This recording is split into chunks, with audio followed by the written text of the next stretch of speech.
Thank you very much, Chairwoman Miller, Ranking Member Cuellar, Ranking Member Thompson, members of the subcommittee. Thank you for inviting me to testify today on the issue of maritime security and trade facilitation. I speak to you today not as a maritime cargo security expert, but as a member of Congress who has long advocated that we as a nation must do a better job of ensuring the security of the cargo arriving on our shores every day. As representative from New York's 8th District, I have the honor of representing portions of Manhattan and Brooklyn. The World Trade Center site is located in my district, as is much of the Port of New York and New Jersey, the largest port on the East Coast. As such, I believe my district stands as an example of why we need to secure our nation, including our ports and waterways, while also ensuring the flow of legitimate commerce. As you might recall, I was the principal author of many of the port provisions of the implementing recommendations of the 9/11 Commission Act of 2007. I worked closely with Chairman Thompson, then Chairman Oberstar, and Representative Ed Markey to push for inclusion of the 100% scanning provision into this measure, and we were successful. Section 1701 of that Act states that by July 12, 2012, all cargo containers must be scanned by non-intrusive imaging equipment and radiation detection technology before being loaded on a vessel bound for the U.S., unless the Secretary of Homeland Security extends the deadline by certifying it is not currently feasible. In short, this provision requires scanning of all maritime cargo containers before they arrive in this country. We understood that we must not wait to impose security measures until containers reach the United States. Scanning containers in a U.S. port is not sufficient. If there is a nuclear bomb inside a container and it is detected by radiation portal monitors in Newark or Miami or Los Angeles, it may very well be too late. Reading the cargo manifest is not enough. Trusting certain shippers is not enough.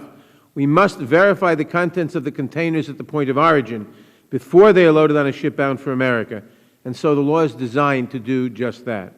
When I introduced a freestanding bill on this topic and later pushed for inclusion of these provisions in the 9/11 Act, I understood that achieving 100% maritime cargo scanning mandate would be neither easy nor cheap. But I was also aware of the human and economic toll of a potential terrorist attack on our soil. The New York metropolitan area is home to approximately 19 million people, and the effects of a weapon of mass destruction or a dirty bomb at the Port of New York or New Jersey would be catastrophic. Similarly, several of the nation's other major ports are located near population, in fact, all of them are located near population centers, and might also make attractive targets for terrorists. This threat is not exclusive to major metropolitan areas, however.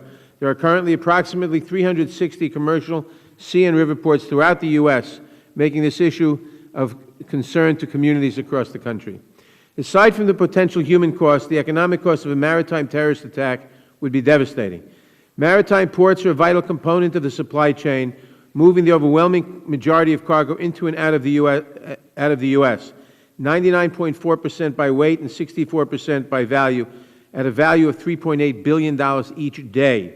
In 2010, the dollar value of cargo that moved through the Port of New York and New Jersey alone was more than $175 billion. Anything that threatens this flow of commerce would not only affect the ports themselves, but it would also disrupt the supply chain with widespread effects across the country and around the world. I might add here parenthetically that when I first introduced this legislation, someone said to me that demanding 100% scanning might slow the flow of commerce. And I replied that one nuclear bomb going off in an American port would eliminate the flow of commerce for a good long time. Given the very serious nature of the threat we face, I am dismayed that the Department of Homeland Security has not made a realistic effort to implement the 100% scanning mandate, nor has it offered an alternative proposal to achieve the same ends. I am aware that that department opposed the original legislation, has never thought that this was a good idea, but it must make a realistic attempt to implement the will of Congress. I urge DHS to aggressively move forward in implementing the 100% maritime cargo scanning mandate. It is one thing to say we cannot achieve this goal this year. It is yet another to declare that the goal itself is not worth pursuing, which unfortunately is something I have heard said. That would be an enormous mistake. We must continue to take steps toward 100% scanning as the ultimate goal. We must not relent in our pursuit of security. We must not allow gaping holes in our system to go unaddressed. Remember what's at stake here. It seems absurd that we would even entertain the notion that we would perhaps allow a nuclear weapon to be smuggled into our country on board a container that has never been scanned, when we know that if detonated near one of our cities, it would kill millions of people in a deadly flash. Now, it's obvious that the initial statutory deadline this year will not be achieved.